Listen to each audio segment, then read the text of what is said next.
Bonjour à tous, bienvenue aujourd'hui dans cette petite capsule en lien avec la progression pédagogique que nous allons comparer avec le scénario pédagogique.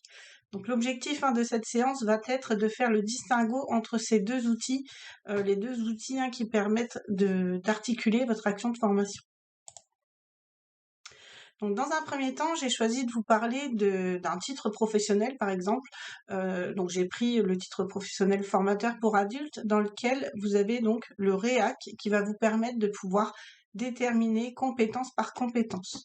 Donc, cet outil, en fait, va vous permettre de pouvoir mettre en œuvre une action de formation, puisque vous avez dans le détail des activités l'ensemble des savoir-faire, savoir-être à acquérir pour pouvoir mener à bien votre objectif. Donc, tout d'abord, la progression pédagogique. Donc, la progression pédagogique, on peut utiliser l'outil qui est la taxonomie de Bloom. Donc, la taxonomie de Bloom, c'est un cadre d'apprentissage qui vous permet en fait de structurer vos étapes d'apprentissage en 6 paliers. Donc, comme vous pouvez le constater sur la petite image, vous avez le personnage qui va du plus facile au plus difficile. Donc, on a la première étape qui est en lien avec la connaissance. Ensuite, la seconde étape avec la compréhension. La troisième étape en lien avec l'application, quatrième l'analyse et en cinquième la synthèse. Pour, en étape 6, évaluer en fait les acquisitions. Donc, je vais vous donner un exemple. Si vous avez une formation, par exemple, de gestionnaire de paye et que vous devez former vos apprenants sur la notion en fait du pointage pour valoriser les heures supplémentaires. Donc, il est bien évident que dans un premier temps, on va devoir leur faire découvrir la notion de temps de travail. Temps de travail réglementaire, donc le nombre d'heures journalières maximales, le nombre d'heures à la semaine, savoir ce que c'est par exemple qu'un temps plein, un temps partiel, etc.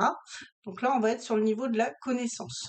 Ensuite, on va voir un petit peu au niveau de la compréhension pour pouvoir faire les liens avec, par exemple, la valorisation des heures supplémentaires d'un temps plein en lien avec la durée légale du travail.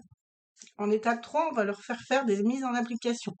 Donc, on peut faire des exercices, par exemple, ou des devoirs pour justement mettre en pratique ce pointage d'heures, par exemple.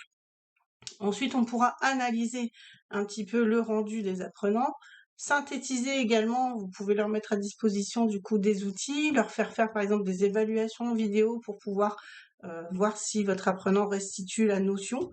Et en dernier lieu, vous allez faire votre évaluation sur la notion globale. Donc, la taxonomie de Bloom, c'est un outil à retenir qui vous permet du coup de hiérarchiser et de faire étape par étape les étapes de votre apprentissage. Donc, petit rappel aussi sur les objectifs. Donc, les objectifs pédagogiques doivent être formalisés par des verbes d'action. Pour rappel, on peut utiliser la méthode des 3 C. Donc, votre objectif doit être atteignable, mesurable, et c'est ce que l'on cherche à atteindre.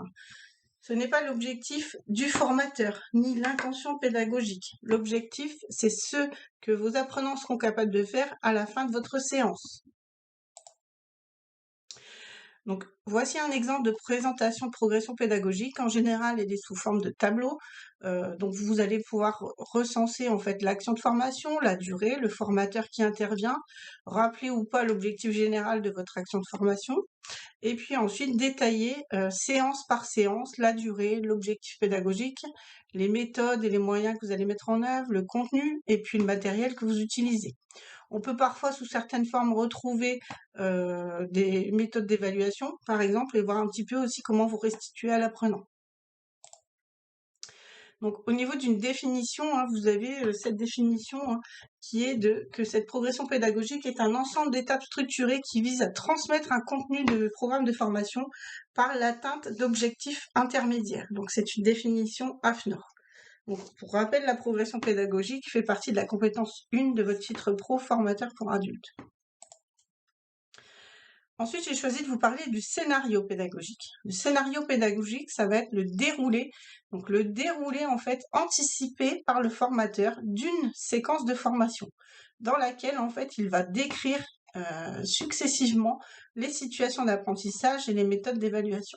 C'est un petit peu son plan d'action sur une séance, une séquence, pour pouvoir justement avoir un fil conducteur.